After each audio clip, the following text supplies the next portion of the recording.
जीवन एक वरदान है,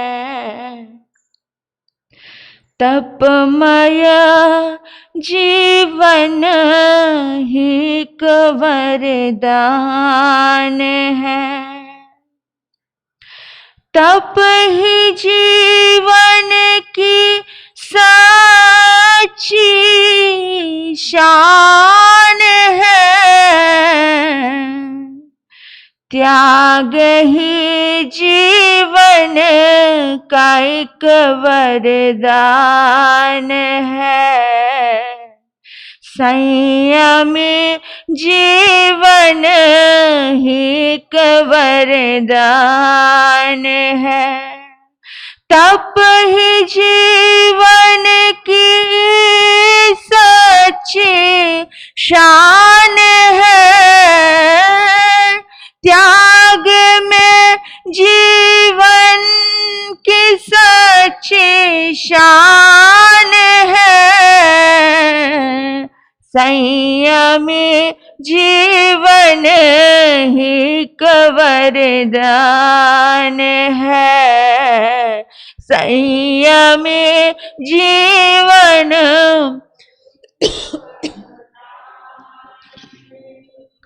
शरीर की सुकुमारता शाश्वत नहीं, शरीर की सुकुमारता शाश्वत नहीं। विषय रस तो व्यर्थ का तूफान है, विषय रस तो व्यर्थ का तूफान। श्रीपाल ने जब जाना कि शरीर की सुकुमारता हमेशा रहती नहीं है, कल तक जो दूध में पला था, सुख सुविधा में पला था, कल तक जो राजमहल में था, आज वो जंगलों में है। कल तक जिसकी कंचन जैसी काया थी, आज उसकी काया कैसी हो गई? रोगी हो गई। समझ आ जाता है श्रीपाल के जीवन को, श्रीपाल के मन को, कि शाश्वत कुछ भी नहीं है। फिर पुण्य उदय होता है, एक नहीं अनेकों शादियां भी होती हैं, लेकिन इतना सब होने के बावजूद भी श्रीपाल के मन का भाव देखिए, उसको समझ आता है, उसको समझ आता है कि विषय रस, विषय सुख व्यर्थ है। एक पल नहीं लगाया छोड़ने में, लगाया। उन्हें मालूम हो गया कि त्याग और तप ही जीवन की सच्ची शान है। इसीलिए ऐसे महान लोगों की हम गुणगान गाथा गाते हैं, इसलिए ऐसे महान लोगों को हम याद करते हैं कि जब मिला तो झटके से छोड़ दिया। ये बड़ी बात है। हम लोग छोड़ना ही नहीं जानते हैं। हमारी आसक्ति इतनी ज्यादा है कि हम दूसरे के हकता को भी छीनना जानते हैं। लेकिन श्रीपाल ने अपने हक की चीजें भी ध्वल सेठ को दे दी। जो ईर्ष्या कर रहा है उसका पतन होता है, जो छीनना जानता है उसका पतन होता है। ध्वल सेठ को कोई स्वर्ग नहीं मिला था। स्वर्ग किसे मिला? मोक्ष किसे मिला? शाश्वत सुख किसे मिला? जिसने दे दिया, जिसने अपना भी दे दिया। जहां पर ईर्ष्या हुई, ईर्ष्या का पतन नरक होता है।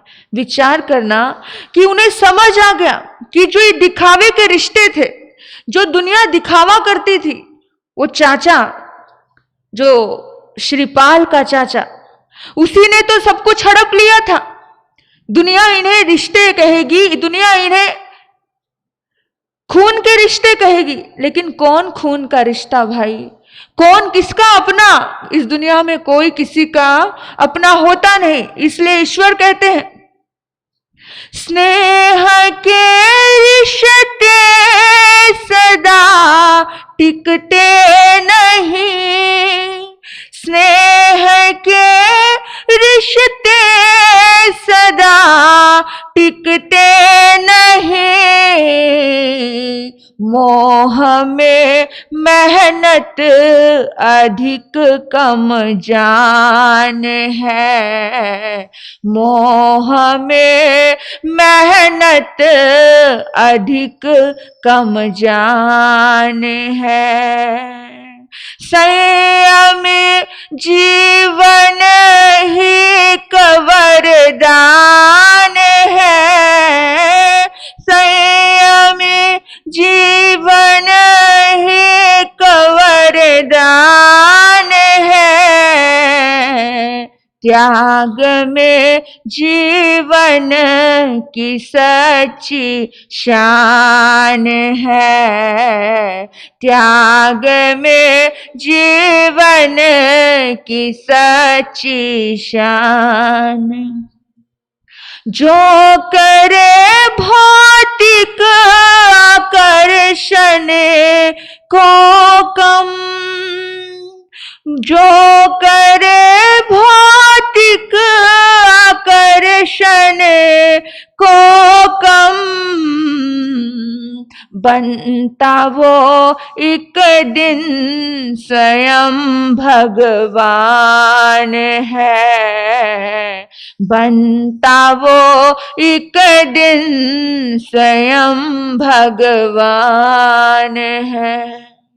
श्रीपाल चरित्र में आपने सुना कि उन्होंने एक नहीं बहुत सारी शादियां की, लेकिन शादियां करने के बाद भी उन्हें एक चीज की समझ है।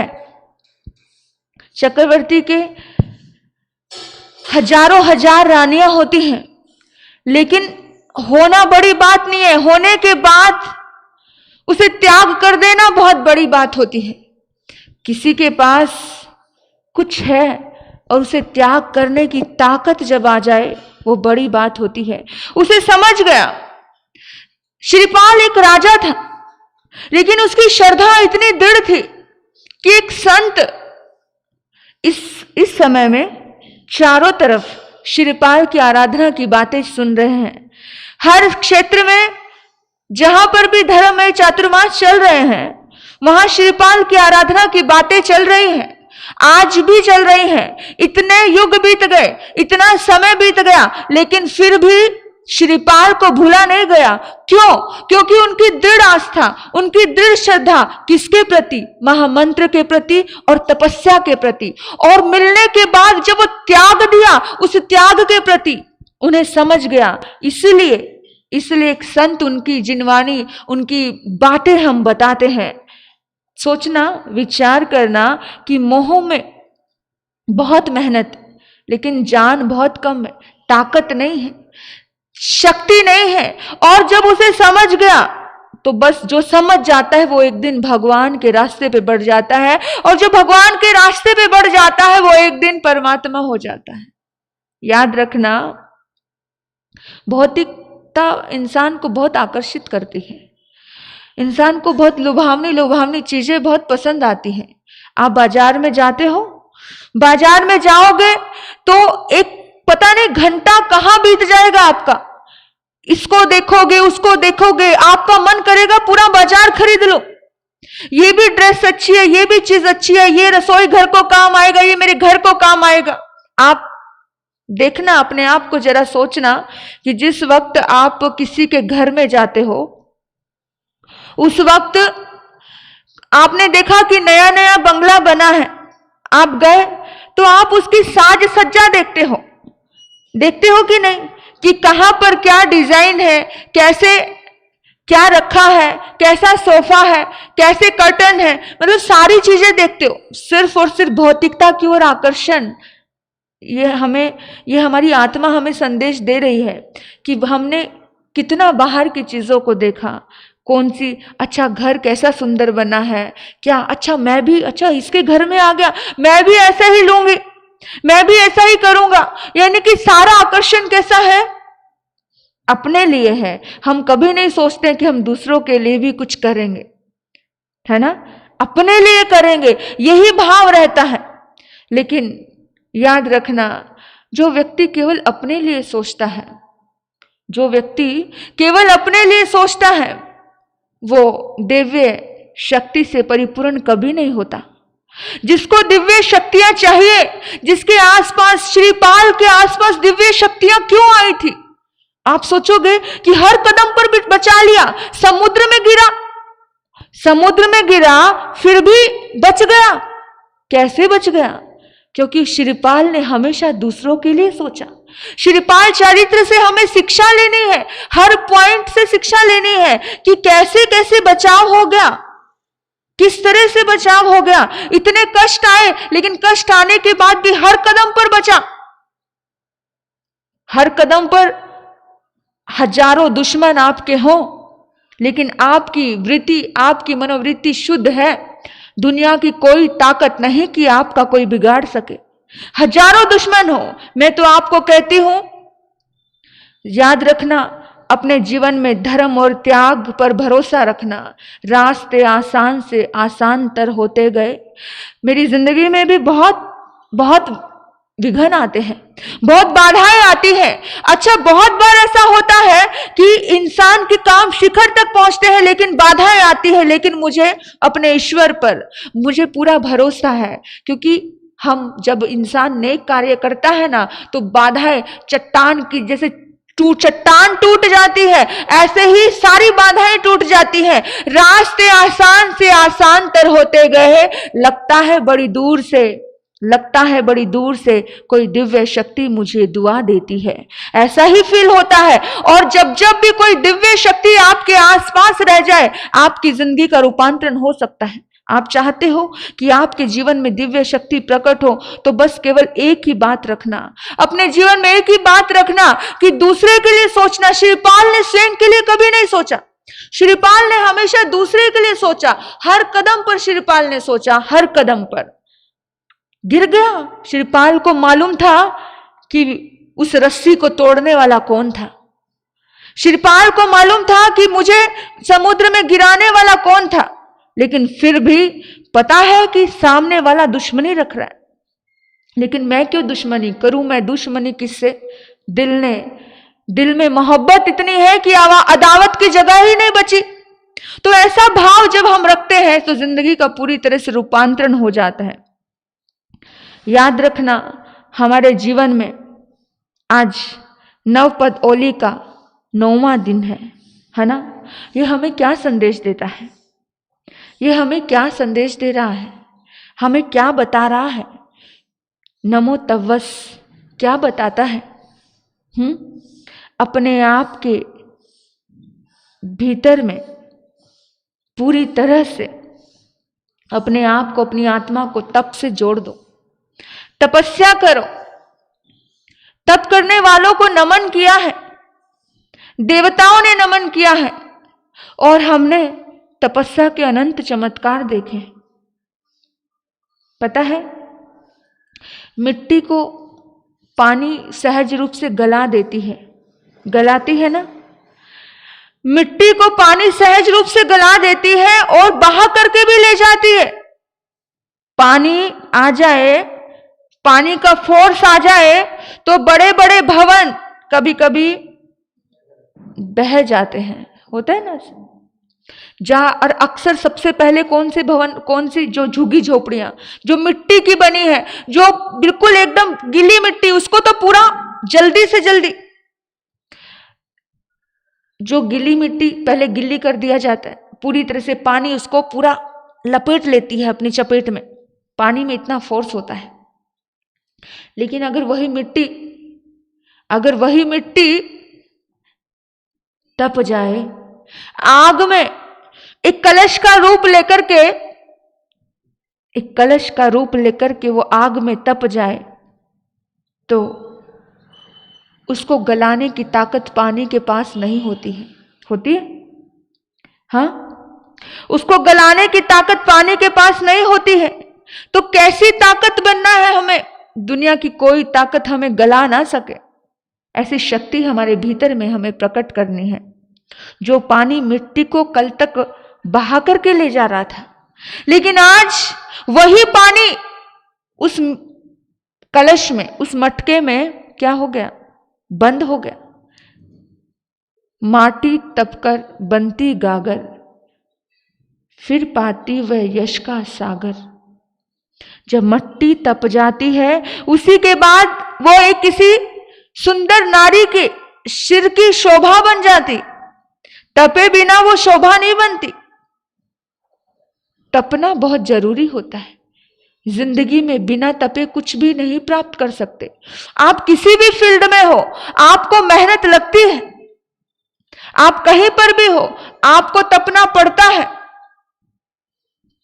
आप देखना, तपस्या वह शक्ति है जो हमें समर्थ बनाती है, जो हमें ताकतवर बनाती है। हर धर्मशास्त्र, हर धर्म में तपस्या का बहुत ज्यादा महत्व है। आप किसी भी धर्म में चले जाओ, वो बात अलग है कि सबके करने का अलग अलग तरीका है, पर तप का हर धर्म में जिक्र आया है। मुस्लिम धर्म में चले जाओ, हिंदू धर्म में देख लो, आप कहीं भी देख लो, किसी भी समाज और किसी भी धर्म में देखो, आपको तपस्या का जिक्र जरूर आएगा।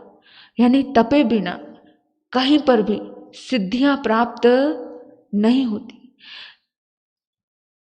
चक्रवर्ती को जब चक्रवर्ती प्राप्त करना होता है तो सबसे पहले वो तप करके जाता है, सबसे पहले वो तपस्या करता है। यानी कि तप करने से भीतर में ऊर्जा उत्पन्न होती है और उसके बाद ही वो दूसरे का सामना कर पाता है। तपे बिना तुम किसी का सामना नहीं कर सकते। तुम्हारे भीतर में तपस्या की ताकत होगी तो ही तुम सामना कर सकते हो। आजकल लोग कह देते हैं कि हमारे अंदर तपस्या करने की शक्ति नहीं है। एक बात ध्यान रखना, तपस्या शक्ति से नहीं होती है, तपस्या इच्छा शक्ति से होती है। तपस्या शक्ति से नहीं होती है, तपस्या इच्छा शक्ति से होती है। अगर आपकी इच्छा शक्ति प्रबल है तो आप कर लोगे। बहुत बार लोग हमारे पास आते हैं, लोग कहते हैं कि मैं ऐसा ऐसा था और आज मेरा जीवन पूरा बदल गया। कैसे बदल गया पूरा जीवन? कभी विचार किया है आपने? क्योंकि उसकी इच्छा शक्ति इतनी दृढ़ हुई, उसने सोचा कि मुझे अपने आप को बदलना है। जब सोच लो तो सब काम आसान हो जाते हैं। आप कोई भी काम अगर इच्छा शक्ति प्रबल है तो हो जाएगा, अगर इच्छा शक्ति प्रबल नहीं है तो कुछ भी नहीं कर सकते। आपको पता है परिश्रमों में कैसे कैसे बच्चे तपस्या करते हैं, 8-8 दिन के, 9-9 दिन के, 10-10 उपवास। ऐसे ऐसे बच्चे जिनको आधे घंटे में भी भूख लगती है, हर आधे घंटे में वो कुछ खाते हैं, लेकिन उनके भीतर में एक दृढ़ इच्छा शक्ति आ जाती है कि नहीं, मुझे ना करना है, मुझे करना है। और जब मन में आ जाए कि करना है तो बस करना है, तो फिर भीतर की शक्ति जागृत हो जाती है। अपने आप ही दृढ़ इच्छा शक्ति आपसे सब कुछ करवा लेती है, सब कुछ करवा सकती है। लेकिन हम लोग तो इतने ज्यादा अपने आप को मायूस करके बैठ गए हैं कि हमारे अंदर तो ताकत ही नहीं है, हमारे अंदर तो शक्ति नहीं है। पता है, आप जाते हो, कभी गए समय शिखर, पालीताना, किसी तीर्थ पे यात्रा की आपने? पैदल यात्रा की? घर की 4 सीढ़ियां, 10 सीढ़ियां, 20 सीढ़ियां नहीं चढ़ पाते हो आप? होता है ना, ऐसा होता है ना, सबके साथ होता है, हमारे साथ भी होता है। हमारे दर्द है, सबको लगता है कि नहीं, मेरे पैर में दर्द, मेरे घुटने में दर्द, मेरे कमर में दर्द, क्योंकि वहां पर श्रद्धा नहीं है। लेकिन जब आप किसी तीर्थ में गए, वहां की 800 सीढ़ियां भी आपने पार की है कि नहीं की है? सच्ची बताओ। हाँ, सबकी गर्दनें हिल रही है कि की है। तो समझना, शक्ति है कि नहीं है? हाँ, ताकत है कि नहीं है? यानी ताकत तो हमारे भीतर में ही है। भगवान कहते हैं तुम्हारे भीतर में अनंत शक्ति का खजाना है। कितना अनंत? 1 नहीं, 2 नहीं, 3 नहीं, 4 नहीं, अनंत शक्ति का खजाना। किस बात से डरते हो? इसलिए जिंदगी में मैं कभी किसी चीज से डरी नहीं। इसलिए आपको भी कह रही हूं कि जो डर गया सो मर गया, और डर के आगे जीत है। किसी भी चीज से घबराना तो है ही नहीं। हम लोग बहुत घबरा जाते हैं। श्रीपाल अपने जीवन में कभी डरा नहीं, कभी घबराया नहीं, हर चीज का सामना किया। श्रीपाल चरित्र अगर हमने सुना है तो श्रीपाल चरित्र से हमें शिक्षा लेनी, कैसे धर्म के रिश्ते, कैसे कर्म के रिश्ते, कैसे कैसे ये धर्म और कर्म के रिश्ते, कैसे उतार चढ़ाव इन रिश्तों में आता है। लेकिन इन रिश्तों से कभी घबराओ मत, घबरा गए तो टूट गए। और घबराने वाला व्यक्ति, किसी ने किसी को धोखा दे दिया, इंसान आत्महत्या कर लेता है। घबराने वाला व्यक्ति ही अपने आप को कमजोर बना करके कायर जैसे काम कर लेता है। घबराना मना है, डरना मना है। अपने आसपास एक पोस्टर लगा करके रखो, जैसे किसी कहीं कहीं जगह पे लिखा होता है धूम्रपान करना मना है। इसी तरह से जहां आप लगातार बैठते हो ना, जहां दिन रात आप बैठते हो, वहां पर लगा करके रखो एक पोस्टर। आसपास में 8-10 पोस्टर आपको होने चाहिए, आपको मोटिवेट करने के लिए। सुंदर सुंदर भावनाएं उसमें होनी चाहिए। लिख सकते हो, लिखना ही चाहिए कि यहां पर कोई आए आपकी एनर्जी को डिस्टर्ब करने के लिए। कभी कभी होता है आप अच्छे भले शांत बैठे हो, आकर के आपको डिस्टर्ब कर देते हैं, तो लिख देना वहां पर, यहां क्रोध करना मना है, अपना काम स्वयं करो, ऐसा लिख देना। क्योंकि जब लिखोगे आप कि यहां हारना मना है, यहां पर दुखी नहीं होना, यहां सुखी ही रहना है। और एक बार ये जीव किस बात की चिंता करता है, तू शाश्वत सुख को प्राप्त कर सकता है। अच्छे अच्छे मोटिवेट करने वाले एक स्लोगन आप लिखिए, आत्मा में अनंत शक्ति है, ये तो लिख ही देना। मुझ में अनंत ताकत है, बहुत शक्तियां हैं, मैं किसी से कम नहीं हूं, मेरे भीतर में बहुत ताकत है, मैं हर कार्य कर सकती हूं, मैं समर्थ हूं। ऐसी भावनाएं अपने आप को देना। कभी कभी लगे ना आपको कि आप कभी जिंदगी से हार रहे हो, श्रीपाल का चरित्र फिर से पढ़ लेना। देखो, पढ़ लेना बड़ा आसान होता है, पढ़कर सुना देना आसान होता है, लेकिन जीवन में अप्लाई करना बड़ा मुश्किल होता है, मुझे पता है। लेकिन फिर भी अपने आप को बार बार संदेश देते हैं हम, तो ऐसा होता है कि फिर अपनी आत्मा हमें कहती है, यार हम सुन क्या रहे हैं और कर क्या रहे हैं, हम बोल क्या रहे हैं और कर क्या रहे हैं। हमारी आत्मा हमें स्ट्रोंग करती है, हमें बताती है कि हमको किस तरह से कैसे करना है, कैसे समझना है। सुनते सुनते, पढ़ते पढ़ते हमारा सबका जीवन बदल सकता है। सुनने का बहुत प्रभाव पड़ता है, बहुत प्रभाव। आप जैसा सुनोगे वैसे हो जाओगे। इसलिए हमेशा महान पुरुषों के चरित्र सुनना, दिव्य महान चरित्र जब आप सुनोगे तो आपके जीवन का एक पूरी तरह से रूपांतर हो जाएगा, जीवन पूरी तरह से। ऐसे ऐसे महान पुरुष हुए इस धरती पर जिन्होंने सोचा भी नहीं था कि मुझ में इतनी ताकत है, लेकिन उन्होंने जब अपनी शक्ति को अपनाया, अपनी शक्ति को लगाया, तो उन्हें पता चला कि कितनी शक्ति है उनके भीतर में। हम लोग जो बहुत बच्चे थे, छोटे थे, तो जब लोच देखते थे बड़े महाराज जी की किसी की, तो ऐसा लगता था कि कैसे कैसे करवा लेते हैं, होता है। लेकिन ये सारी शक्ति हमारे भीतर में भी है। हमें जब हमने की तो हमें पता चल गई, सारी ताकतें हमारे भीतर में हैं। आप देखना, जैसे स्वर्ण पाषाण को देखा है आपने, सोने की खदान बिल्कुल मिट्टी जैसे होती है, फर्क नहीं होता मिट्टी में और सोने की खदान में। वो भी मिट्टी से, कालिमा से लिप्त होती है, लेकिन जैसे स्वर्ण पाषाण, उसको जला करके उसको तपाया जाता है, उस मिट्टी से उस स्वर्ण को निकाला जाता है, तपा करके ना। और तपाने के बाद जब सोने को अलग से निकाला जाता है तो सोना तपकर बनता कुंदन। जब बहुत ज्यादा सोना तप जाता है तब कुंदन बनता है। जब बहुत ज्यादा तप जाता है, जिसने तपिश को सहन कर लिया वही कुंदन बनता है। जिस वैसे कोयले की खदान में हीरा निकलता है, कोयला और हीरा एक ही स्थान पे रहते हैं, लेकिन जो कोयला बहुत ज्यादा वर्षों से दबा रहता है, जिसने अपने ऊपर इतना बोझ सहन किया होता है, जिसने सहन किया होता है, वही हीरा बनता है। ये बाहर की चीजें हमें सिखा रही हैं। हम कहते हैं कि हमें माइंड पे प्रेशर नहीं चाहिए। प्रेशर आए बिना कुछ काम कैसे होगा? तपे बिना निखार कैसे आएगा? धुले बिना सफाई कैसे होगी? कपड़े को धोना पड़ता है तो कितना जोर लगता है।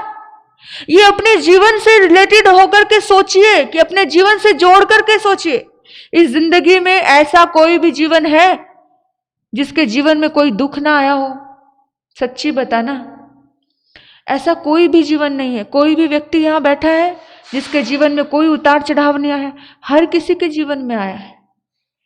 आपको क्या बताऊं, राजाओं के जीवन में आया, चक्रवर्तियों के जीवन में आया, साधु संतों के जीवन में आया, गृहस्थियों के जीवन में आया। ऐसा कोई जीवन नहीं मिलेगा आपको, ऐसा कोई पशु पंछी भी नहीं मिलेगा आपको जिसके जीवन में कोई उतार चढ़ाव आया ना हो, जिसको धोखा मिला ना हो। अकेले आप ही ऐसे नहीं हो जो तकलीफ से, लेकिन जो चोट खाकर के टूट जाते हैं, उन्हें दुनिया इतिहास याद नहीं करती।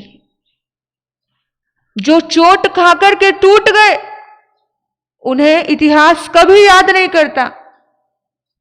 लेकिन जो चोट खाकर के चोट को सहन कर गए, जो तप गए, वही पाषाण एक दिन परमात्मा की प्रतिमा बन जाता है। जिंदगी में तपन आए, तपिश आए तो डरना नहीं। तपना तो सौभाग्य होता है। जब तक कोई वृक्ष वर्षा से, धूप से, तूफानों को सहन नहीं कर सकता है, तब तक उस वृक्ष के फलों में रस नहीं आता है। रस कब आता है? जब वो सर्दी भी सहन करता है, जब वो गर्मी भी सहन करता है, जब वो धूप भी सहन करता है, जब बारिश भी सहन करता है, जब तूफान सहन करता है, तब उसके फलों में रस पैदा होता है। आपको पता है, जब कभी कभार कोई कच्चा आम वृक्ष से तोड़ लिया जाता है तो उसे पकने के लिए एक भूसे में डाल दिया जाता है, लपेट लुपूट के। क्यों? क्योंकि गर्मी मिलेगी, तपिश आएगी। जब वो तपेगा, जब वो गर्म होगा, तब वो पकेगा। ये बाहर की हर चीज जब तपिश मांग रही है, तो एक इंसान का जीवन क्या तपिश नहीं मांगेगा? जब तक जीवन है तब तक तो तप है ही है। तब तक तो आप तप कर ही रहे हो, और यही तपस्या है। कभी कभी किसी किसी की तो पूरी जिंदगी तपस्या है। उसको तप समझ के अपने आप को तपस्वी बनाकर के तपस्या कीजिए, तो मुश्किल नहीं लगेगा, क्योंकि दृढ़ इच्छा शक्ति रहेगी तो मुश्किल नहीं लगता है। और जिंदगी इसी का ही नाम है। कुछ लोग खेल खेल में तपस्या कर लेते हैं, तब करते हैं 8-8 दिन, 9-9 दिन, कभी कभी मांस खमन भी। लोग, बहनें कहती है मांस खमन में भी पूरा खाना मैं बना लेती थी। ऐसा होता है। इसी तरह से जीवन में भी कुछ छोटी मोटी जो तपिश आ रही है, याद रखना, जिसको भी अपना वजूद खड़ा करना है उसको तपना ही पड़ेगा, नियम से तपना पड़ेगा। जिसको अपने आप को खड़ा करना है, जिसको अपने आप को आगे बढ़ाना है। आपको छोटी सी उदाहरण से बस समझा रही हूं। आपने वृक्ष को देखा, वृक्ष, आप आ रहे हो धूप में से, आप वृक्ष के नीचे जाकर के खड़े हो जाओगे तो आपका साया भी आपको दिखेगा नहीं। देखो, किसी वृक्ष के नीचे जाकर के खड़े हो जाओ, आपका साया भी आपसे जुदा हो जाएगा। किसी दूसरे का सहारा लेने से आपका कोई वजूद ही नहीं बचता है। लेकिन अगर आपको अपना वजूद, अपना साया जिंदा रखना है तो धूप में आकर के खड़ा होना पड़ेगा। धूप में देखना आपका साया नजर आएगा, आपकी छाया नजर आएगी। देखना जरा एक्सपेरिमेंट करके, जब आप चलते हो तो आपको छाया नजर आती है, लेकिन जब आप किसी की छाया में चले जाते हो, जब आप किसी की छाया में चले जाते हो तब आपकी खुद की छाया आपसे जुदा हो जाती। बात थोड़ी गहरी है लेकिन समझने वाली है। लेकिन हम लोग ऐसे हैं, हमें हमेशा दूसरे की छाया चाहिए। क्यों चाहिए? क्यों चाहिए? पंच परमेष्ठी कहते हैं कि तुम मस्त रहो, तुम दूसरे की छाया मत रखो। हम मांगते हैं तो नुकसान है। परमेष्ठी कहते हैं, मेरे परमेष्ठी ये कहते हैं, मेरे परमेष्ठी ये कहते हैं, तुम मस्त रहो जब मैं हूं ना, तुम मस्त रहो जब मैं हूं ना। हम मस्त रहने वालों को नतमस्त करते हैं, नतमस्त करते हैं। हम मस्त रहने वालों को नतमस्त करते हैं, नतमस्त करते हैं। सुख आते हैं, सुख आते हैं, सुख आते हैं, दुख आते हैं। इन्हें आते जाते सुख दुख में जो मस्त रहते हैं, जो मस्त रहते हैं। इन्हें आते जाते सुख दुख में जो मस्त रहते हैं, उन्हीं को परमेष्ठी नतमस्तक होते हैं। आपने देखा ना, सूली का सिंहासन कैसे बन गया? वो मस्ती में था, उसे कुछ फर्क नहीं था। दुनिया क्या कहेगी, लोग क्या कहेंगे, मुझे बदनाम करेंगे, कुछ फर्क नहीं। मैं जानता हूं, मेरा ईश्वर जानता है, बात खत्म हो जाती। मैं जानता हूं, वो ईश्वर जानता है, बात खत्म हो जाती है। अरे भाई, इस संसार में इस पूरी दुनिया को सुखी कर भी नहीं सकते आप। इस संसार में पूरी दुनिया को कितना भी अच्छा करते रहो, सबके अनुकूल हम पूरी दुनिया खुश तो भगवान भी नहीं कर पाए, पूरी दुनिया को खुश तो महावीर भी नहीं कर पाए। उन्हीं का जमाई, उन्हीं का शिष्य, प्रथम शिष्य विद्रोह में खड़ा हो गया। तो हम और तुम्हारी क्या औकात है? हम नहीं कर सकते भाई। इसलिए अपने आप के ऊपर काम करो। अपने आप के ऊपर काम होगा तो ही सुंदर काम हो पाएगा।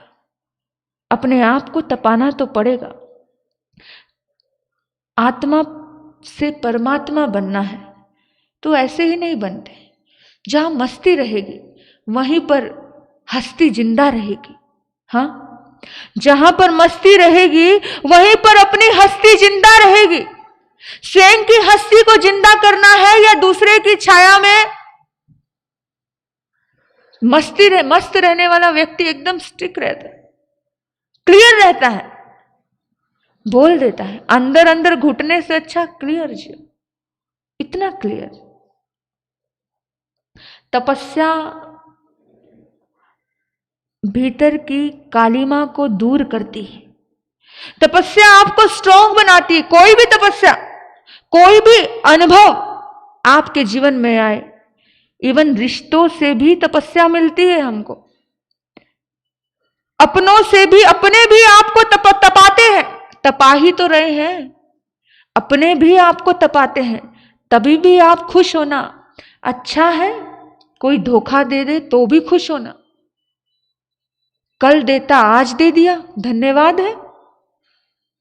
कहते हैं अच्छा है वर्षों के याराने गए, अच्छा है वर्षों के याराने गए। अरे कुछ लोग तो पहचाने गए, कुछ लोग पहचाने जाते हैं। कुछ बिगड़ जाए तो भी दुखी मत होना, चलो पहचाने तो गए कि दुनिया में ऐसे लोग हैं। आगे के बाद वो अनुभव बहुत अच्छा आएगा, आगे के बाद बहुत सुधार आएगा, अपनी आत्मा में सुधार आएगा। किसी संघ में हम चतुर्मास करते हैं, एक बार संघों से हमें बहुत सीख मिलती है, संघों से हमें बहुत शिक्षाएं मिलती है, और ये हमें बहुत तपाते हैं। और जब हम तपते हैं तो हमें खुद का एक नया अनुभव आता है, हर चतुर्मास में नया अनुभव, और अगली बार से हम और अच्छा काम कर पाते हैं, क्योंकि और क्लियरिटी हो जाती है। संघ आता है विनती के लिए तो प्रॉपर लिखवा करके ले लेते हैं, क्योंकि जब तक बेईमानी रहती है सभी के दिलों में तब तक रिश्ते कनेक्ट नहीं हो पाते हैं। रिश्ते कनेक्ट कब होते हैं? 4 महीने का रिश्ता भी अगर कोई संत किसी को दे रहा है, मेरी जिंदगी के XYZ कोई भी संत जिंदगी के 4 महीने किसी को दे रहा है, तो जीवन के 4 महीने बहुत कीमती होते हैं। जिंदगी के 4 महीने, अरे एक दिन भी बहुत कीमती है, लेकिन अगर वो एक दिन भी आपने किसी को दिया तो अपना जीवन का एक दिन भी आप व्यर्थ करते हो? नहीं करते ना। अगर मैं आपके पास यहां बैठी हूं तो मैं चाहती हूं कि आपके जीवन में कुछ सार्थकता आए, आपके हाथों से कुछ अच्छे कर्म हो। ऐसा ही चाहेगा एक संत, महात्मा और परमात्मा तुमसे कुछ अच्छे सदकार्यों की ही उम्मीद रखता है। बाकी संत को या महात्मा और परमात्मा को आपसे कुछ चाहिए नहीं, कि आपसे कुछ सदकार्य हो जाए, आपसे कुछ पुण्य कार्य हो जाए। और इसीलिए तो महावीर को पता था कि मेरा तो मोक्ष निश्चित है। महावीर भी 16 पहर तक बैठे रहे, किसके लिए? हमारे और तुम्हारे लिए। हर तीर्थंकर मौन हो गया अपने अंतिम समय में ना, हर तीर्थंकर मौन हो गया था, पर महावीर मौन नहीं हुए। महावीर उत्तराधायन सूत्र की वाचना देते रहे। क्या करुणा थी! हमारे महापुरुषों की करुणा देख करके मेरे दिल में भी करुणा जागती है कि ऐसे महान लोग थे कि 16 पहर बोलते गए। क्यों बोलते गए? कि मेरे निमित्त से किसी का भला हो जाए, मेरे निमित्त से किसी का उद्धार हो जाए।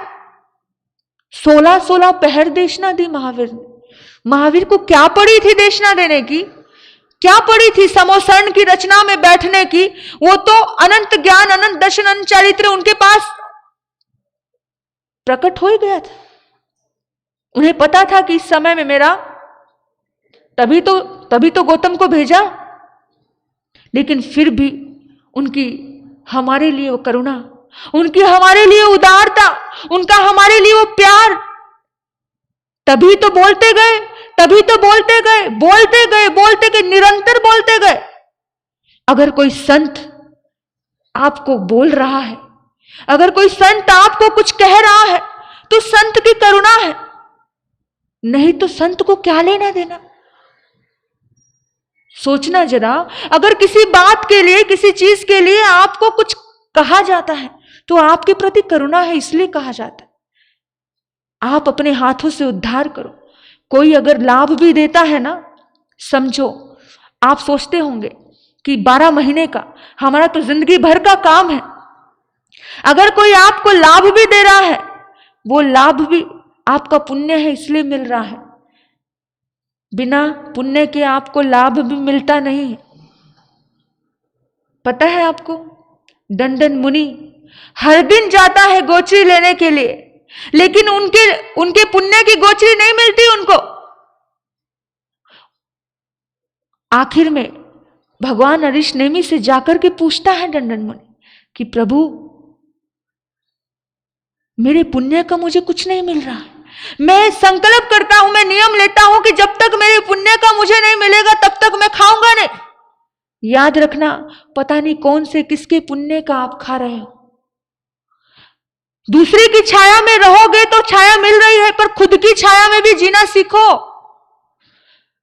तपना सीखो, तभी कुछ मिलेगा। दंडन मुनि ने जब लड्डू चूर करके डाला, जब दिया, तब केवल ज्ञान प्रकट हुआ। जब अपनी आलोचना की कि मैंने किसी के बनते हुए काम में बाधाएं डाली है, इसलिए मुझे मेरी साधना का, मेरे खुद के पुण्य का नहीं मिलता। विचार करना, ये चीजें बहुत गहरी हैं, बहुत गहरी। अगर विचार में आ जाए तो कल्याण हो सकता है। महावीर की करुणा थी जो हमें ये उत्तराधायन सूत्र मिला। इस सूत्र का सम्मान करना जानो। हमारे और तुम्हारे लिए इस बातें बोली है। यहां पर केवल साधु के लिए नहीं कही है, केवल श्रावक के लिए नहीं कही है, केवल श्राविका के लिए नहीं की है, केवल साध्वी के लिए नहीं की है, अपितु चारों तीर्थ के लिए कही है। तीर्थ, इसलिए इसकी आराधना के लिए ज्यादा से ज्यादा जुड़ना। कल के दिन आ जाना, एक भी परिवार खाली नहीं बचे। इस शुभ यात्रा में, धर्म यात्रा में अपने आप को योगदान देने के लिए। थोड़ा सा हर अच्छे काम के लिए मेहनत लगती है, निश्चित लगती है। कोई भी सकारात्मक कार्य बिना मेहनत के नहीं होता है। आपको मैं बार बार कहती हूं, किसी शराब वाले को घर घर नहीं जाना पड़ता है, किसी शराब बेचने वाले को जाना पड़ता है। शराब ले लो, खुद चले जाते हैं लोग। सिनेमा हॉल में हॉल वाले को टिकट बेचने के लिए जाना पड़ता है, खुद चले जाते हैं लोग। होटलों वालों को जाना पड़ता है, खुद चले जाते हैं लोग। लेकिन हाँ, दूध बेचने वाले को जाना ही पड़ता है। अच्छाई बेचने वाले को, अच्छाई देने वाले को, अच्छे कर्म करने वाले को समझदार बार बार समझाना ही पड़ता है कि करो। अच्छा काम बार बार कहना पड़ता है। सोचना, जिस काम के लिए बार बार कहना पड़े ना, समझ लेना। जिस काम के लिए बार बार कहना पड़े तो समझ लेना कि अच्छा ही काम कहना। आप अपने बच्चों को बार बार क्या कहते हो? बेटा पढ़ ले। आप अपने रिश्तों को बार बार कहते हो समझ जाओ। सोचना, समझ जाना, अच्छाई की क्वालिटी यही है कि उसको बार बार कहना पड़ता। बुराई की यही क्वालिटी है कि उसे कहना नहीं पड़ता, हो जाती है। हाँ, इसलिए आपको बार बार कहना पड़ता है। क्यों? आकुड़ी निगड़ी श्री संग वालों, बार बार आपके ऊपर करुणा है इसलिए कह रहे हैं। आपके ऊपर करुणा है इसलिए कह रहे हैं। करुणा नहीं होती तो हम भी सोच लेते अपना काम बनता, लेकिन करुणा है इसलिए तो बोल रहे हैं। इसलिए तो दिल खोल करके बोलती हूं। उस करुणा को समझिए, नहीं तो फिर एक समय आएगा जब जीवन का अंत होगा, जब शम्मा बुझने लगेगी, तब सोचोगे थोड़ा सा धर्म और कर लेते, थोड़ा सा तप और कर लेते, थोड़ी साधना और कर लेते। पर जब जीवन खत्म हुआ तो जीने का ढंग आया तो मतलब क्या? जब तक जीवन बचा है तब तक ही ढंग सीख लो। जब शम्मा बुझने लगी तभी अगर महफिल में रोशनी आई तो मतलब क्या? तब तो फिर अंधेरा होना ही है। मरने से पहले ही सुधर जाओ। निश्चित है ना, मौत निश्चित है, एक पल का भरोसा नहीं। अभी तुम्हारे ही इधर चौराहे पर धूम मचाले धूम करके जा रहा था एक कपल, गर्लफ्रेंड बॉयफ्रेंड। एक पल नहीं लगा, ऑन द स्पॉट मौत हो गई। विचार करना, एक पल का भरोसा है जिंदगी का? भरोसा है? क्या ख्वाबों में जा रहा होगा वो, क्या सपने संजोए होंगे अपने भविष्य के, लेकिन जिंदगी का एक पल का भरोसा, एक पल का भरोसा नहीं है। हम वर्षों की सोचते हैं। जागो, इस दुनिया में कोई जगाने वाला नहीं है। आपको ही अपनी आत्मा को जगाना है, आपको ही अपनी आत्मा को संदेश देना है। गस्सुकमाल के मुनि को देखना जरा, उसका निरीक्षण करना। मैंने सुना, मैंने पढ़ा कि सरसों का दाना भी उनको चुभता था। सरसों का दाना कितना होता है? राई, वो भी चुभता था। ऐसा कोमल उनका शरीर था, ऐसा कोमल कि जिसने कभी सूर्य की रोशनी में, ये तपती हुई दोपहर की सूर्य की रोशनी का सामना कभी नहीं किया था, जो केवल रत्नों के प्रकाश में ही रहा करता था। इतना सुकुमार था कि कहते हैं कि आजकल जब हम सामान्य चावल खाते हैं, वो चावल भी वो कमल पत्र में पहले भिगोए जाते थे, उसके बाद उबाले जाते थे। ऐसे कमल पत्र में भीगे हुए चावल, ऐसे चावल खाता था। हाथी के ऊपर वो बैठता, और अगर हाथी का पैर कहीं ऐसे पानी में कैसी ऐसी जगह आ जाता तो उसको जुकाम हो जाता था। ऐसा हमने पढ़ा। ऐसा कोमल हो, लेकिन कैसे वो शक्ति प्राप्त हुई कि वो अपने शीश पर अंगार रख लेता है। हम कहते हैं हमसे नहीं होता, हम बोल देते हैं ना हमारे में ताकत नहीं, हमारे में शक्ति नहीं। जरा सोचना जरा कि कैसे वो ताकत आ गई उस राजकुमार में। केवल इच्छा शक्ति, दृढ़ इच्छा शक्ति, मैं कर सकता हूं, मुझे अपना उद्धार करना है, मुझे अपना कल्याण करना है। दृढ़ इच्छा शक्ति हो तो सब हो सकता है। बस बात वो है कि हमारी दृढ़ इच्छा शक्ति धर्म के लिए कम होती है, संसार के लिए ज्यादा होती है। माँ मरते मरते भी बीमार हो तो भी अपने बच्चे के लिए भोजन बनाती है कि नहीं बनाती है ना? क्यों? क्योंकि उसकी दृढ़ इच्छा शक्ति। विचार करना जरा कि किस तरह से हमारे शरीर को हमें तपाना है। दूध तब तक नहीं तपता है जब तक बर्तन नहीं तपता। शरीर एक बर्तन है, अगर हम इसे थोड़ा सा तपा लेंगे तो आत्मा भी तप जाएगी, आत्मा का भी उद्धार हो जाएगा। निश्चित ही यहां बैठना, यहां आना बड़ा मुश्किल लगता होगा, क्योंकि अपना सारा काम काज छोड़ करके आना पड़ता है। मैं तो कहती हूं बिल्कुल सामने है। आप लोग तो सौभाग्यशाली हो, 4 कदम की आपकी दूरी है, लेकिन उसमें भी आपको तपना पड़ रहा है, क्योंकि सब छोड़ना पड़ रहा है घर, और यहां आकर के बैठना पड़ रहा है। थोड़ा तपा लिया ना, स्वयं को थोड़ा तपा लिया तो आत्मा तप जाएगी, और तपने के बाद निखार आता है। ये तो पता है ना, ये उदाहरण आप सबको पता है। भगवान कहते हैं धम्मो मंगलम मुकेठं अहिंसा संयमोतम। धर्म कौन सा है? जहां पर अहिंसा है, संयम है, तप है, वही धर्म है। जहां किसी को बचाने का भाव है, जहां किसी को संवारने का भाव है, जहां किसी को ऊपर उठाने का भाव है, वही धर्म है। और वहां देवता भी नमन करते हैं। तपस्या के बारे में क्या कहें? तपस्या हर समस्या का समाधान है, हर समस्या का समाधान, और किसी न किसी रूप में हम तप कर ही रहे। तप 12 प्रकार के होते हैं, 6 बाह्य तप और 6 अभ्यंतर तप। अगर अनशन करते हैं हम, अभी तो बड़े बड़े वैज्ञानिकों ने सर्च किया है कि इंसान अगर अनशन कर ले तो कैंसर जैसी बीमारी दूर हो जाती। और एक वैज्ञानिक ने, एक साइंटिस्ट ने ये सर्च किया और ये सिद्ध करके दिखाया, तो उसे नोबेल पुरस्कार मिला। और जैन धर्म तो पहले से ये कर रहा है। हाँ, सोचना जरा, विचार करना कि एक मशीन जब कंटिन्यू चलती रहे तो क्या होता है?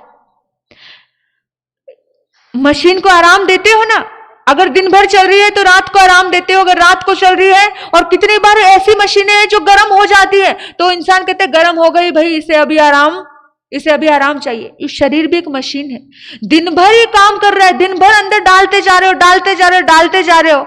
इसको आराम चाहिए कि नहीं चाहिए? इसको भी आराम चाहिए। थोड़ा थोड़ा तो आराम दीजिए।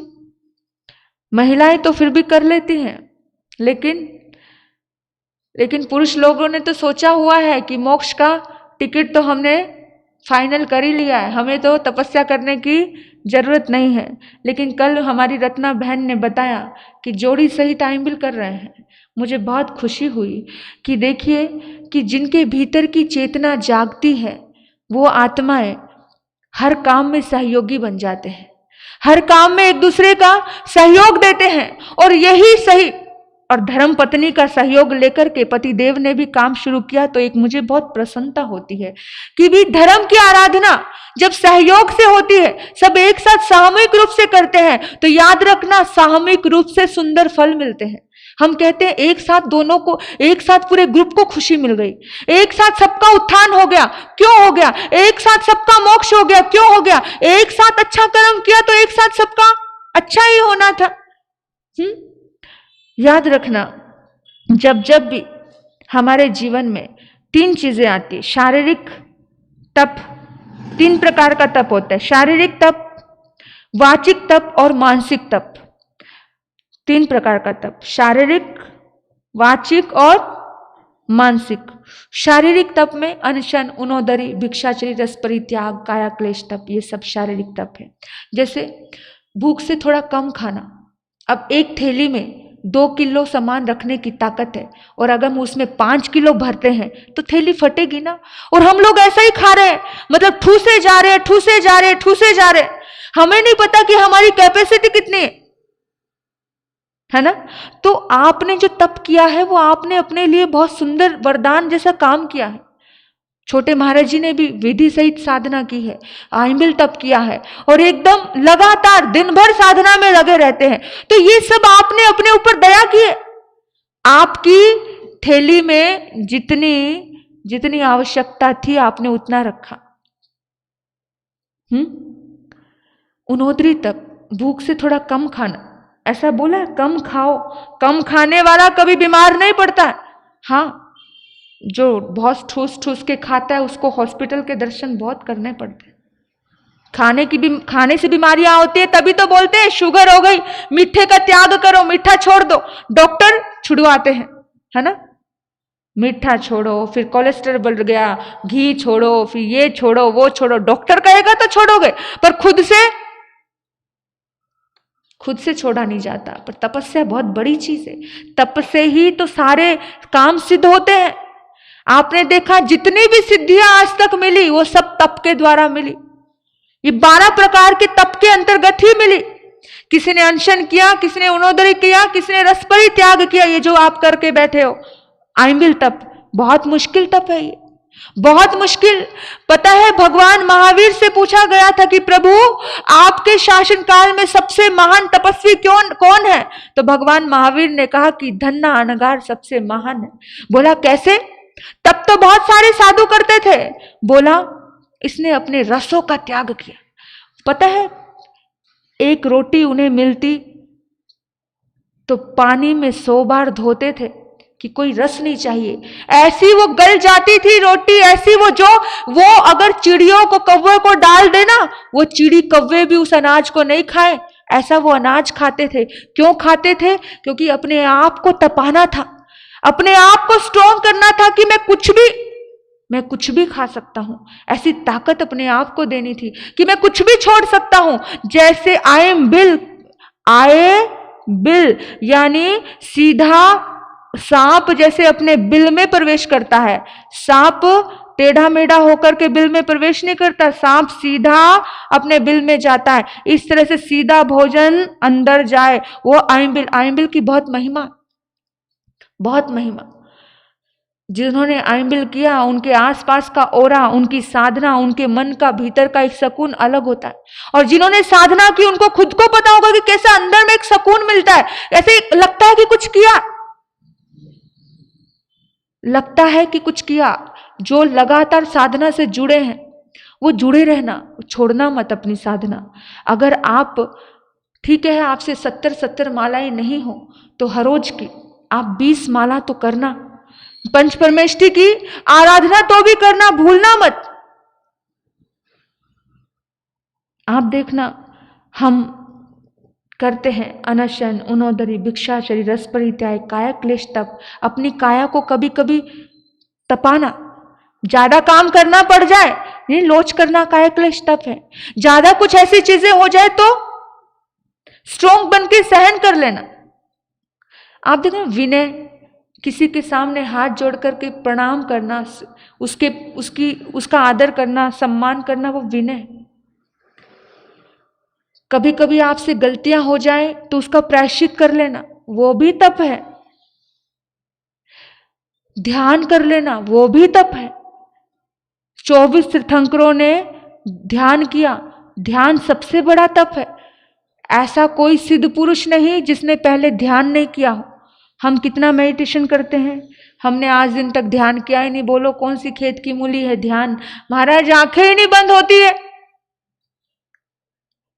व्यावृत्ति कर लेना, सेवा कर लेना, किसी के सहयोगी बन जाना, बहुत बड़ा तप है। लेकिन हम समझ नहीं पाते। हाँ, विनय, विवृत्ति, स्वाध्याय, स्व का अध्ययन कर लेना, स्वयं को देख लेना कि क्या कर रहा हूं मैं अपने जीवन में। किसी के हक पर तो अपना हक नहीं जमा दिया, स्वयं का अध्ययन करना। किसी का दिल तो नहीं दुखा दिया है, स्वयं का अध्ययन करना। खाली किताबों के अध्ययन से हल नहीं होंगे जिंदगी में, किताबों किताबों से अपनी जिंदगी के सवाल हल नहीं होते। हम लोग सिर्फ किताबों से चलते हैं। हर पल हमारे जीवन की समस्या अलग होती है, इस बात का ध्यान रखना। स्वाध्याय, ध्यान, वेत्सर्ग, ये सारी साधनाएं आप कर सकते हो। 6 बाह्य तप है, 6 अभ्यंतर तप है। जब जब भी कभी कुछ ऐसे शब्द आए, वाचिक तप करना, थोड़ा मौन हो जाना, थोड़ी मौन से साधना करना। मौन से ज्यादा मनोहार होती है, हाँ, और ज्यादा बोलते रहे तो मनोहार नहीं होती है। तो जिसको मनोहार की आदत है, मनोहार करे। कर्मों को गलाने की एक सुंदर प्रक्रिया है तपस्या। तो तप करना, अपने जीवन को तपस्या में लगाना। जितना जीवन को तप में लगाओगे उतना ज्यादा आराधना साधना के शिखर पर पहुंचोगे। याद रखना एक बात, तप करना, लेकिन तप से कोई डिमांड नहीं करना, तप से कभी मांग नहीं करना। अगर तप करते करते द्वेष आ जाए, अगर तप करते करते किसी के प्रति द्वेष की भावना आ जाए और मन में आ जाए कि मेरी तपस्या का ये फल हो कि मैं इसको दुख देने वाला बनूं, मैं इसको तड़फाने वाला बनूं, मैं भी इससे बदला लेने की ताकत लेने वाला बनूं, तो जिंदगी में सब खत्म। आज नमो तवस की साधना है। राजा शनिक का एक छोटा सा उदाहरण देती हूं मैं आपको समझ आएगा। राजा शनिक को पता चला कि एक संत बहुत तपस्या कर रहे हैं, मासखमन पारना कर रहे हैं। आ गए राजा शनिक और कहा, गुरुदेव मेरी इच्छा है कि आप मेरे हाथ से अपनी तपस्या का पारना करें। उस संत का, उस सन्यासी का एक नियम था कि जो सबसे पहले आकर के पारने की विनती कर देता था वो उसी की विनती मानता था और उसके बाद वो दूसरे की विनती मानता ही नहीं था। उसने कहा, राजा शनिक मैंने तेरी विनती स्वीकार तो कर ली है, लेकिन मैं दूसरे की विनती नहीं मानूंगा, तुम समय पे आ जाना। उसने कहा, ठीक है गुरुदेव, मैं समय पे आ जाऊंगा। मुनि का मासखमन पूरा हो गया। तपस्या से कैसे कर्म का बंधन होता है वो बता रही हूं मैं आपको। मुनि का मासखमन पूरा हो गया। मासखमन पूरा होने के बाद राजा भूल गया, राजा भूल गया कि मुझे मुनि को गोचरी बहरानी है। याद आया, ओहो हो, काम काज में इतना व्यस्त हो गया, आज मुनि के पारने का दिन है, फटाफट भागा गया। गुरुदेव गुरुदेव गुरुदेव, मुझे माफ कर दो गुरुदेव, मैं भूल गया गुरुदेव, मुझे माफ कर दो। राजा शनिक कहते हैं, गुरुदेव मुझे माफ कर दो ना। गुरुदेव ने कहा कि कोई बात नहीं भाई, तेरे निमित्त से मेरा दूसरा मासखमन शुरू हो गया है, कोई नहीं, मैंने तुझे माफ किया। बोला, गुरुदेव अगर आपने मुझे माफ किया तो फिर अगली बार मेरे ही घर में पारना होना, मेरे ही पास पारना करना है आपको। बोलो आपने माफ किया ना मुझे। कहते हैं, संत हृदय नवनीत समाना। संत ने कहा कि ठीक है भाई, मैंने तुझे माफ कर दिया। बोला, फिर गुरुदेव मेरे घर का पारना पक्का है ना, मेरे ही यहां पारना करोगे ना, गोचरी का लाभ मुझे ही मिलेगा ना। बोला ठीक है, लेकिन समय पे आ जाना। बोला हाँ गुरुदेव, बिल्कुल समय पे आ जाऊंगा। लेकिन कहते ना, प्रायोरिटी हमें किसकी होती है ये समझ आता है। राजकाज में गया, राजकाज में जाके राजा फिर राजकाज में उलझ गया। आज उसके बेटे का जन्मदिन, भूल गया सब कुछ कि एक संत मेरा इंतजार कर रहा है, उस संत को मैं कह के आया हूं। भूल गया राजा। मुनि ने दूसरे महीने का मासखमन मुनि का पूरा हो गया। मुनि ने तीसरे महीने का मासखमन चालू कर दिया, क्योंकि मुनि का संकल्प था। फिर गया, जाकर के इतना रोता है, गुरुदेव मुझे माफ कर दो गुरुदेव, मैं इतना पापी आत्मा गुरुदेव, मैं बार बार भूल जाता हूं। राजा शनिक के मन में बहुत भाव था, लेकिन पता नहीं वहां जाके, कहते ना संसार में जाकर संसार में लिप्त हो जाते हो, आपको याद ही नहीं रहता कि संत के लिए भी कुछ करना चाहिए। भूल गया, याद नहीं आया कि नगरी में संत है, संत को मैं रोक के रख रहा हूं, संत को मैं कह रहा हूं कि मेरे पास ही खाना खाना है, और फिर तीसरे महीने का मासखमन चालू हो गया। गुरुदेव बहुत रोता है, गुरुदेव मुझे माफ कर दो गुरुदेव, मैं अपने आप को माफ नहीं कर पाऊंगा, ऐसा चिल्लाता है, चीखता है। गुरुदेव ने कहा ठीक है भाई, गुरुदेव अगर माफ किया तो मेरे घर पारना। फिर वही बात गुरुदेव ने फिर कह दिया ठीक है। अब चातुर्मास काल का चौथा महीना था, चौथा महीना चल रहा था। आज फिर कुछ ऐसा हो गया कि पारने का दिन आया और राजा भूल गया। राजा फिर गया, अनुनय विनय की, रोया, तड़फा, सिर पटका, लेकिन मुनि को क्रोध आ गया, मुनि को गुस्सा आ गया। मुनि ने कहा राजन, राजन तूने मेरी धैर्य की परीक्षा ली है, मेरी तपस्या का फल हो कि मैं तुझे मारने वाला बनूं, क्योंकि तू मुझे तड़फा तड़फा के मारना चाहता है। 4 महीने से कुछ नहीं खाया मैंने। बहुत गुस्सा आया मुनि को, बहुत क्रोध आ गया मुनि को। मुनि का सब्र का बांध टूट गया। मुनि कोई सिद्ध अवस्था नहीं है, संत कोई सिद्ध नहीं बने जो तुम पर गुस्सा नहीं करेंगे। संत को क्रोध आता है, संत को गुस्सा आया। संत ने कहा कि मेरा तपस्या की साधना का फल हो कि तुझे तड़फा तड़फा के, जिस तरह से तू मुझे तड़फा रहा है, जिस तरह से तू मेरी सब्र का तूने बांध लिया है, मेरी तपस्या का फल हो कि तुझे तड़फा तड़फा के मारने वाला बन। कर्म का बंधन कैसे होता है? तपस्या से कर्म का बंधन हो जाता है। इसलिए तपस्या करने के बाद सजग रहना।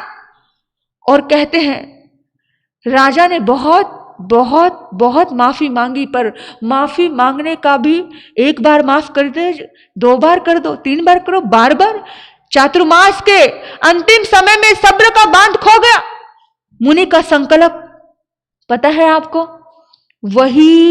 वही राजा श्रेणी के घर में बेटे के रूप में जन्म लेता है, वही मुनि कौणिक के रूप में, कौणिक के रूप में। और वही कौणिक जैसे ही मां के गर्भ में आता है, तपस्या की बात बता रही हूं मैं आपको, और किस तरह से संत का नहीं सम्मान करने की बात बता रही हूं मैं आपको, कि वही बच्चा उसके घर में जन्म लेता है। कौणिक शास्त्रकारों में आपने पढ़ा होगा, सबकी गर्दनें हिल रही है, सब जानते हैं कि हाँ कौणिक जैसे ही मां के गर्भ में आया, कौणिक मां को, उस पत्नी को जो चेलना रानी थी, जो अपने पति से बहुत प्यार करती थी, उसके मन में इच्छा हुई कि अपने पति के कलेजे का मांस खा लो। और उसके दिमाग में आया कि ये बच्चा मेरे पति के लिए अच्छा नहीं है, ये बच्चा मेरे पति के लिए अच्छा नहीं है। उसने जन्म लेते ही बच्चे को रूढ़ी के ढेर में फेंकवा दिया। लेकिन देखो कैसे संत की सोची हुई भावना पूरी होती है, कैसे संत की तपस्या की फल पूरा होता है। आप देखना, जाकर के राजा श्रेणी सैर करने गया था उद्यान में, देखा एक बच्चा जोर जोर से रो रहा है, देखा राजमहल के वस्त्रों में लिपटा हुआ है। अरे ये तो मेरा ही बेटा है, उठा लिया, उठाया, देखा बच्चे की उंगली पर एक घाव है। डॉक्टरों को, वैद्यों को दिखाया, वो घाव तीव्र हो गया। उसकी पीक मुंह से चूस चूस के पीक निकाली, थूका। मां पसंद नहीं करती बेटे को। क्यों पसंद नहीं करती? कि मां के मन में ये भाव आया कि पति के कलेजे का मांस खाऊं। जब से ये बच्चा मेरे गर्भ में आया, ये बच्चा अपने पिता के लिए अच्छा नहीं होगा, मां को समझ आ जाता है। लेकिन पिता कहता है कि अरे तू कैसी मां है, तूने अपने बच्चे को रूढ़ी के ढेर पर फेंकवा दिया। कर्म का बंधन किस कदर होता है। वही बच्चा जिंदगी भर अपने बाप से नफरत करता है, जीवन भर मां की पूजा करता है। मां ने तो कुछ भी नहीं किया, मां की पूजा कर रहा है, बाप से नफरत कर रहा है। और ऐसी घटनाएं बहुत बार नॉर्मल लाइफ में भी घटती हुई नजर आती है।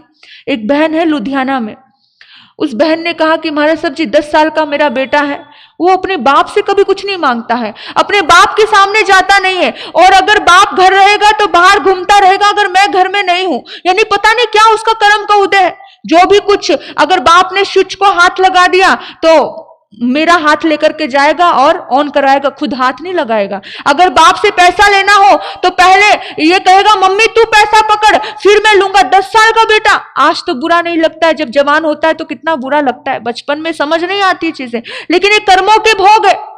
कोई भी जीव आपके घर में आ रहा है तो कुछ ना कुछ ऋणानुबंध है, किसी से कुछ नफरत मिल रही है या प्यार मिल रहा है, सिर्फ और कर्मों का ऋणानुबंध। ये तपस्या, ये तप, ये साधना, ये कैसे बेच दी उस मुनि ने। राजा के घर में बेटा बना, उस साधना से चाहता तो बहुत कुछ बहुत कुछ मिल सकता था, लेकिन बिक गई। आप किसी के क्रोध के, किसी के धैर्य की परीक्षा लेने वाले मत बनिए, मत बनिए। पता नहीं कौन सा कर्म कहां जाकर के किस रूप में आपके घर में आएगा और कैसे आपको भोगना पड़ेगा, आप भी नहीं जानते हो। इसलिए याद रखना, किसी तपस्वी का, किसी साधक का अपमान मत कीजिए। बहुत सम्मान करने की जरूरत है। पता नहीं कौन सा पल जाकर के आपको बिखेर दे। आप सोचिए, विचार करना कि जिस वक्त राज्य की बात आती है, उसी का बेटा उसको जेल में डाल देता है। राजा सैनिक, भगवान का परम भक्त, उस राजा सैनिक की हालत की जेल में डाल दिया। आप सबको पता है कि जिस वक्त कौणिक अपनी मां को प्रणाम करने आता है ना, तो उस वक्त मां ने मुंह फेर लिया। कौणिक मां से बहुत प्यार करता है। वो मां तू मेरे से मुंह मत फेरा कर, तू मेरे से मुंह फेरती है तो मुझे पूरी दुनिया अपनी लूटी हुई नजर आती है, पूरी दुनिया बर्बाद नजर आती है। मां तू क्यों नाराज है? मां ने कहा, अरे मूर्ख, अरे बेवकूफ, मैंने तो तुझे रूढ़ी के ढेर पे फेंक दिया था। तेरे पिता की वजह से तू जिंदा बचा है, और तूने तेरे पिता को ही जेल में डाल दिया, एक राज्य के लोभ में आकर के। और उस वक्त उसने कहा, ओहो मेरे से गलती हो गई, मेरे से गलती हो गई। जैसे राजा सैनिक बार बार माफी मांग रहा था ना, वो भी माफी मांगने के लिए जाता है। लेकिन मौत का कारण जब बनना होता है तो कैसे बनता है? जाता है कुल्हाड़ी उठा करके। लेकिन राजा को भ्रांति होती है, राजा को शंका होती है, मुझे मारने आ रहा है, ये मुझे मारेगा, अरे इसके हाथ से मरने से अच्छा तो खुद मर जाना। राजा के अंगूठी के नीचे जहर था, उसने खा लिया और वो वहीं पर जेल में मर गया, जाकर के नरक में उत्पन्न होता है। आप सोचना, विचार करना कि कर्मों के किस तरह से सिलसिले चलते हैं, कर्मों के किस तरह से ये तार जुड़ती है। इसलिए याद रखना, तपस्या कभी भी द्वेष पूर्वक नहीं करना, तप हमेशा संभाव में करना। तप में अगर संभाव रहेगी, तप में अगर सादगी रहेगी, वो सादगी आप देखना कि नागश्री ब्राह्मणी ने भी मुनि को हार दिया था, कड़वा तुम्बा दिया था, लेकिन वो कड़वा तुम्बा प्रेम से मुनि खा लेता है, उसका तो कल्याण हो जाता है। जो प्रेम पूर्ण रहता है उसका कल्याण हो जाता है, लेकिन जो प्रेम पूर्ण नहीं रहता है ना, उसका भव बढ़ जाते हैं। तो इसी तरह से कौणिक के तो भव बढ़े। कौणिक उस साधना से बहुत पा सकता था, वो सन्यासी उस साधना से बहुत कुछ पा सकता था। तो तपस्या करते हुए सजग जरूर रहना। आज नमो तवस का ये दिन है, ये आखिरी दिन है, ये श्रीपाल की साधना का आखिरी दिन है। आज अपनी तपस्या में जो भी आपने साधना की है, आंखें बंद करके अपनी तपस्या की आलोचना कर लेना। जिन शासन माता से, तप की देवी से अपनी आलोचना कर लेना कि प्रभु मेरी तपस्या के दौरान में किसी के प्रति द्वेष प्रकट हुआ हो तो मैं माफी मांगती हूँ। मेरी तपस्या में मैंने किसी के प्रति भी कोई भी भाव रखा हो तो माफी मांगना, क्योंकि एक बार किया हुआ संकल्प आपके भवों को खराब कर देता है। तो आज नमो तवस की आपको आराधना करनी है, साधना करनी है। आप ज़्यादा से ज़्यादा आराधना करेंगे, सफलता प्राप्त होगी। आपने मुझे सुना, आपके भीतर बैठे परमात्मा को नमन करते हुए ओम शांति, ओम शांति। आज 51 माला आप सभी ओम हरिं सिंह नमो तवस की आपके भीतर में तप आए, आपके भीतर में साधना आए, ऐसी भाव से करना। आज का जाप ललिता जी चौरड़िया और छाजर परिवार इनका है। आज का आइंबिल मीराबाई जी लुनिया इनका है, और कल का आइंबिल सुनंदा जी लोढ़ा इनका है। आप सभी ज़्यादा से ज़्यादा आराधना करने वालों को धन्यवाद है। बाकी जिन्होंने भी लगातार आइंबिल तप किए हैं वो सभी अपने नाम मुझे दे दो तो अच्छा रहेगा, मैं बोल पाती हूँ, नहीं तो बहुत सारे लोग आइंबिल कर रहे हैं, साधना कर रहे हैं। हाँ, मनसुख जी छाजर, सुभाष जी मुठा, हाँ इन्होंने आइंबिल ओली लगातार की है। मीराबाई जी लुनिया, शारदाबाई जी चौड़िया, इन सभी का सम्मान करना बाकी है, कोई उठ कर नहीं जाए। कमलबाई जी कांकरिया, सो रतनमाला जी छाजर, सो मंगला जी जैन, नाम समझ नहीं आ रहा मुझे, सो तलेसरा जी, सो साधना जी, दो चार कुछ नाम समझ नहीं आ रहे। अच्छा, बहुत सारी बहनों ने भाइयों ने आइंबिल तप साधना की है, उन सभी का बहुत बहुत स्वागत है, बहुत बहुत अभिनंदन है। भगवान महावीर चरणों में कोटिशा वंदन।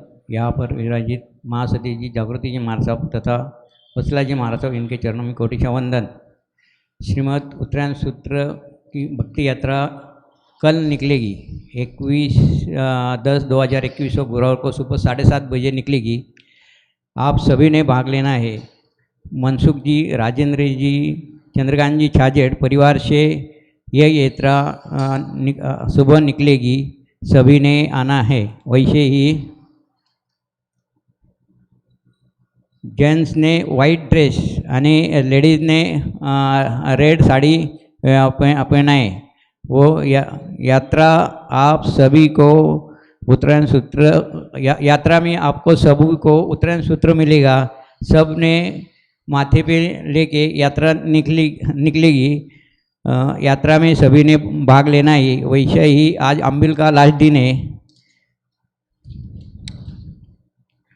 आंबिल का लास्ट दिन है। जिसने आंबिल की ओली का लाभ लिया है, अपने स्थानक में लिया है, उनको संघ धन्यवाद देता है। संघ की तरफ से ही आपको प्रजन दिया जाएगा। आप आंबिल ओली की अच्छी तरह से व्यवस्था की। संघ ने आंबिल ओली की व्यवस्था अच्छी तरह से रखी है। वैसे ही एकादशी की व्यवस्था रखी है। सब ने लाभ लेना है। जय जिनेन्द्र। हाँ जी, कोई भी आत्मा ऐसी ना रहे, अपने परिवार सहित, अपने बच्चों सहित, अपने बहू बेटों सहित आकर के इस धर्म यात्रा में, तीर्थमय यात्रा में अपने आप को तीर्थ होने का भाव प्रकट करना है। आप स्वयं ही तीर्थ हो जाओगे इस यात्रा से, ऐसा भाव रखना। क्योंकि परमात्मा की दिव्य वाणी को आप सिर पे उठाएंगे तो देखो, जो भगवान की वाणी को सिर पे उठाता है वो सबका सरताज हो जाता है। तो एक ही भाव से उठाना कि प्रभु मैं स्वयं का सरताज हो जाऊं, मैं स्वयं का मालिक हो जाऊं। आज दुनिया मुझ पर मालिकियत करती है, मैं स्वयं का मालिक हो जाऊं। एक इतने सुंदर भाव से आप स्वयं के सरताज हो जाओगे। तो इसी भाव से आपको ये तीर्थ यात्रा करनी है। एक एक कदम ऐसा उठाना कि जैसे भगवान के समोशरण में हम प्रवेश करेंगे। जैसे इस दरबार में आए, बड़े भाव से भगवान के दरबार में जो नाचता है उसे दुनिया के सामने नाचने की जरूरत नहीं पड़ती। बड़े भक्ति भाव से, अहोभाव से, खूब फूले फले अच्छे से आप आएंगे। आकर के इस आराधना में आप अपना समय देंगे, टाइम देंगे। अपने घर के सभी सदस्यों को जरूर लेकर आएंगे। हाँ जी, नाम पुकारिए। मनसुखलाल जी छाजेड़ जी आगे। मनसुखलाल जी छाजेड़ आंबिलवळी आणि सुभाषलाल जी मुथा आंबिलवळी। बहुत बहुत धन्यवाद आपकी साधना के लिए। मेरा भाई जी नहीं आया, मेरा भाई जी लुनिया आया नहीं, अभी देंगे उसको। शारदा भाई चोरडिया, शारदा भाभी नहीं। कमलाबाई कांकरिया, कमलाबाई कांकरिया नहीं। रत्नमाला जी छाजेड़ भाभी। जो नहीं आए हैं वो कल परसों जब भी, हाँ, आइंबिल के टाइम आएंगे। हाँ। मंगला जी जैन, मंगला जी जैन। सौ सरला जी गांधी।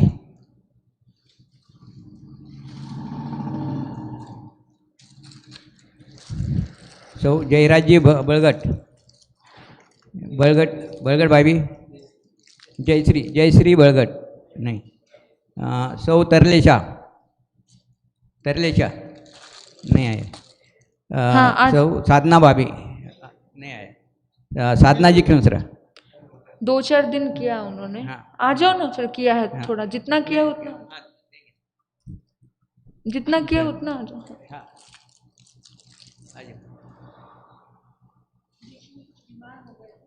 हाँ, नहीं प्रॉब्लम नहीं। 1-2 दिन छूट गया।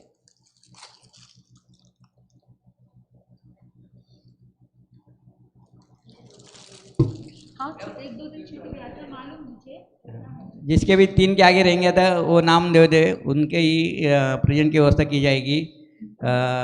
पचखान आज के आइंबिल के पचखान आइमिल पचखामिन अथागुण सस्यागान महत्रागान रखित विवेगन घी संसनंग सस्मा हवतेगं त्याग बोशरे बोशरे तपस्या करने वालों को धन्यवाद। आज के काशने के पचखान, एक टाइम भोजन का पचखान तिभंग प्यारंग असनंग खाइम सामथागुण सस्यागान महत्रागान सस्मा हवतेगं त्याग बोशरे बोश तपस्या करने वालों को धन्यवाद।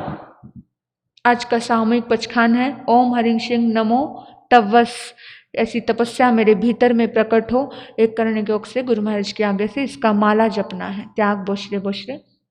हाँ, कल जरूर आप 8 बजे भाई लोग वाइट कपड़े पहनकर और बहनें हमारे जो रेड कलर की साड़ी पहन कर के आएंगे, तो सभी अच्छे से इस यात्रा में इंद्र इंद्राणी के रूप में आपके बहू बेटों को आप लेकर के आएंगे, मुकुट लगा कर के साधना, जैसे इंद्र आकर के स्वयं परमात्मा को उस भक्ति में शामिल होते हैं, समोसन में शामिल होते हैं, इसी तरह से घर के आपके छाजर परिवार का तो पूरा बच्चा बच्चा यहाँ आएगा, मुझे पता है, लेकिन फिर भी जो लोग यहाँ नहीं है या उनको भी आप समाचार कर देंगे। 7:30 बजे यहाँ टच कर जाएंगे, तो करते कराते थोड़ा सा हिंदुस्तानी टाइम है। बोलिए भगवान महावीर स्वामी की, संसार के सभी महान पुरुषों की।